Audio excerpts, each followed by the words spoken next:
Hello guys, स्वागत है आप सभी का आपके अपने YouTube channel GS from basics में। और आज हम लेके आए हैं डेली करंट अफेयर 7 जुलाई 2022 के सभी इम्पोर्टेंट क्वेश्चन।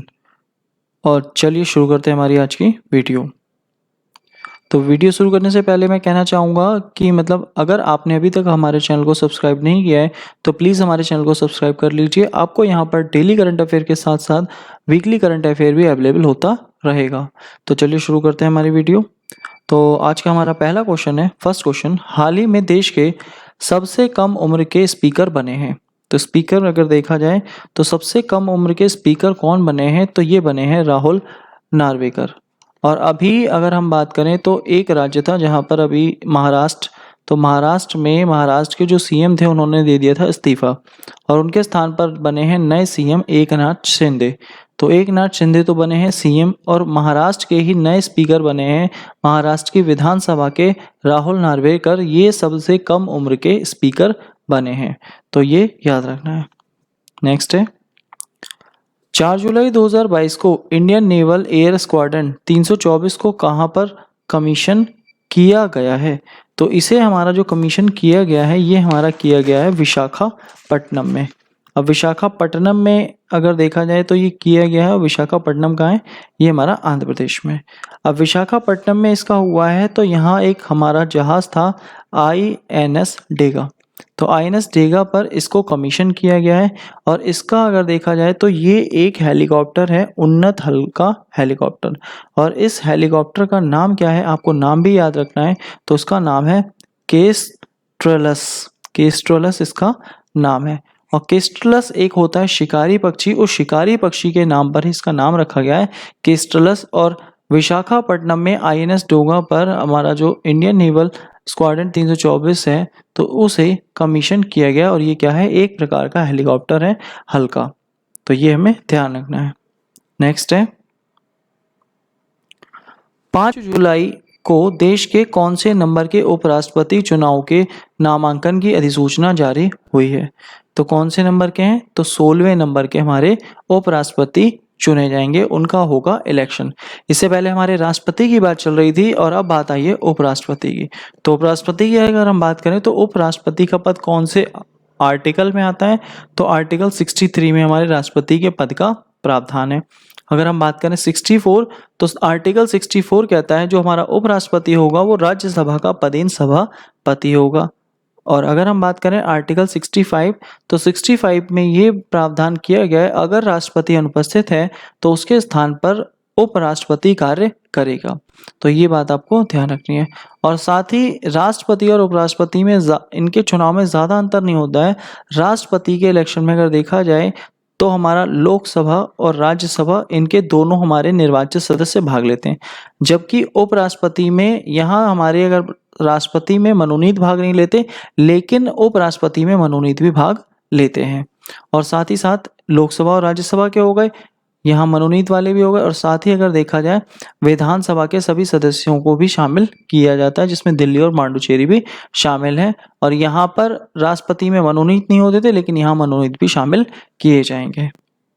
नेक्स्ट है अगला क्वेश्चन, 5 जुलाई 2022 को 4 गणतज्ञ को प्रतिष्ठित फील्ड्स मेडल 2022 पुरस्कार से सम्मानित करने की घोषणा की गई है। इनमें कौन शामिल नहीं है, तो अगर बात करें तो कौन शामिल नहीं है, ऑप्शन डी अक्षय वेंकटेश शामिल नहीं है। बाकी ये तीनों जो हैं हमारे, ये तीनों शामिल हैं, ह्यूगो डोमिनल कोपेन, जून हुहू और अगर बात आती है जेम्स मेनर्ड। और इनके अलावा एक हमारा और एक्स्ट्रा नाम आता है हमारा मैरीना का। तो ये 3 नाम आपको याद रखने हैं और साथ ही साथ नाम याद रखना है एक और मैरीना, और मैरीना है यूक्रेन की। तो इन चारों को जो मिला है वो मिला है आपको गणित का फील्ड्स मेडल 2022 पुरस्कार। और इस पुरस्कार को गणित का नोबेल पुरस्कार भी कहा जाता है। ये 4 सालों में एक बार दिया जाता है और पहली बार ये 1936 में दिया गया था और 1936 के बाद से 4 साल में ये एक बार दिया जाता है। और इस बार जो 2022 का है इन 4 लोगों को ये पुरस्कार मिला है। नेक्स्ट है, 4 जुलाई 2022 को केंद्रीय मंत्री डॉक्टर जितेंद्र सिंह ने किस संस्थान में प्रौद्योगिक नवाचार केंद्र तिहान का उद्घाटन किया है, तो ये इन्होंने किया है IIT हैदराबाद में। तो ऑप्शन सी इसका है आंसर, IIT हैदराबाद। और जो डॉक्टर जितेंद्र सिंह हैं, तो डॉक्टर जितेंद्र सिंह भारत के साइंस एंड टेक्नोलॉजी मंत्री भी हैं। और यहाँ जो हमारा नवाचेंद्र केंद्र है तिहान, यहाँ होगा क्या, तो यहाँ पर हमारे अनमैन्ड एयर व्हीकल यानी कि छोटे विमान बनाए जाएंगे। इस वजह से ये बहुत ही ज़्यादा फेमस है। और ये कहाँ पर है, हैदराबाद। और हैदराबाद इस समय वर्तमान किस राज्य में है, तेलंगाना। और तेलंगाना की स्थापना कब हुई थी, 2 जून 2014 को इसकी स्थापना हुई थी। नेक्स्ट है अगला क्वेश्चन, 4 जुलाई 2022 को जारी स्टार्टअप इकोसिस्टम की सहायता पर राज्यों की रैंकिंग 2021 में सर्वश्रेष्ठ प्रदर्शन करने वाले राज्य की श्रेणी में शामिल है। तो अगर हम बात करें स्टार्टअप इकोसिस्टम की सहायता के लिए अलग अलग श्रेणियां जारी हुई हैं, जिसमें सर्वश्रेष्ठ प्रदर्शन किसका है, यह है गुजरात और कर्नाटक का। तो ये बेस्ट हैं, अगर देखा जाए लिस्ट है अलग अलग, तो लिस्ट में अगर बात आती है बेस्ट वाली लिस्ट में कौन है, गुजरात और कर्नाटक। और इसके बाद हमारी दूसरे नंबर की है टॉप लिस्ट। तो टॉप लिस्ट में अगर देखा जाए केरल और महाराष्ट्र शामिल हैं। और अगर हम बात करें आंध्र प्रदेश और बिहार, ये है एमर्जिंग की लिस्ट में। अब बात करते हैं हमारा यूपी हमारा किस में है, तो यूपी हमारा लीडर्स की कैटेगरी में है। तो यूपी है लीडर्स की कैटेगरी में, बेस्ट में है गुजरात और कर्नाटक, टॉप में है केरल और महाराष्ट्र। और अगर बात करें आंध्र प्रदेश और बिहार की, ये है इमर्जिंग की कैटेगरी में। तो ये भी आपको ध्यान रखना है। और ये जो रैंकिंग है ये हमारे भारत के समय वाणिज्य मंत्री हैं पीयूष गोयल, उनके द्वारा जारी की गई है। तो यानी इकोसिस्टम की ये जो श्रेणी है, तो इकोसिस्टम की ये हमारा जो रैंकिंग जारी की गई है, ये वाणिज्य मंत्रालय द्वारा जारी की गई है। तो ये बात भी आपको ध्यान रखनी है। नेक्स्ट है अगला, 3 जुलाई 2022 को कितने दिनों के लिए स्वच्छ सागर सुरक्षित सागर अभियान शुरू किया गया। अब अगर बात आती है देश में इस साल मनाया जा रहा है जो स्वतंत्रता दिवस, तो कौन से नंबर का है, 75वें नंबर का है। और 75वें नंबर का है, तो इसी वजह से यहाँ पर हमारा बनाया जा रहा है आज़ादी महोत्सव। तो यहाँ बात आती है कितने दिन, तो 75 दिन की ही बात आएगी। ऑप्शन बी इसका राइट आंसर है। और ये दुनिया का सबसे लंबा हमारा स्वच्छ सागर सुरक्षित सागर अभियान है। तो विश्व का सबसे लंबा चलने वाला है, जो कि 75 दिनों तक चलेगा। नेक्स्ट है, किस राज्य सरकार ने SM कृष्ण, NR नारायण मूर्ति और प्रकाश पादुकोण को पहले कैंपगोड़ा अंतर्राष्ट्रीय पुरस्कार देने की घोषणा की है। तो कैंपगोड़ा जो सबसे बेस्ट एयरपोर्ट है भारत में, कहाँ है, बेंगलोर में। और बेंगलोर कहाँ है, कर्नाटक में है। तो ऑप्शन डी अगर देखा जाए इसका राइट आंसर हो गया कर्नाटक। हम बात करें SM कृष्णा, ये जो है ये हमारे अगर देखा जाए ये क्या है, तो ये कर्नाटक में अगर देखा जाए तो बहुत ही ज़्यादा फेमस है। तो कर्नाटक में फेमस है, क्यों फेमस है, क्योंकि इनका जो काम है कर्नाटक में अगर देखा जाए तो बहुत ही ज़्यादा फेमस है। अगर हम बात करें नारायण मूर्ति की, तो नारायण मूर्ति हमारे इन्फोसिस के थे। और प्रकाश पादुकोण की अगर बात करी जाए तो ये जो थे बैडमिंटन के खिलाड़ी थे।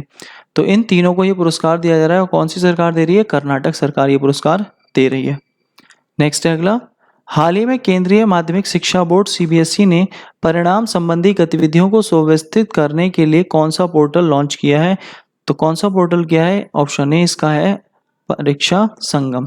तो ऑप्शन ए परीक्षा संगम पोर्टल का लॉन्च किया है किसने, CBSE ने लॉन्च किया है। और यहाँ पर अभ्यर्थी अपनी उत्तर पुस्तिका को भी देख सकता है, और साथ ही साथ अगर उसकी कोई शिकायत है तो वो शिकायत भी दर्ज करा सकता है।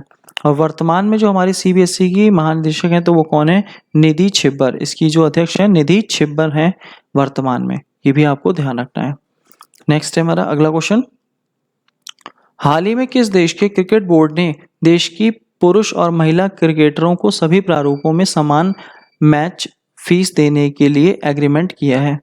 तो अभी तक ये जो चल रहा था, सभी जितने भी मेल और फीमेल कैंडिडेट हैं क्रिकेटर, उन सभी को समान सैलरी दी जाए। और ये कहाँ और था, तो ये ऑस्ट्रेलिया में प्रावधान था। और अब ऑस्ट्रेलिया के बाद किसी ने शुरू किया है, तो ये न्यूजीलैंड ने शुरू किया है। तो ऑप्शन सी इसका आंसर हो गया न्यूजीलैंड। और न्यूजीलैंड की राजधानी है वेलिंगटन, जो कि विश्व की दक्षिणतम राजधानी है। और न्यूजीलैंड में एक नदी भी है, वांगनुई नदी, जिसे जीवित मानव का दर्जा भी प्राप्त है। और वांगनुई नदी के ही बेसिन में एक जनजाति रहती है, माओरी जनजाति। तो ये बात भी आपको ध्यान रखनी है।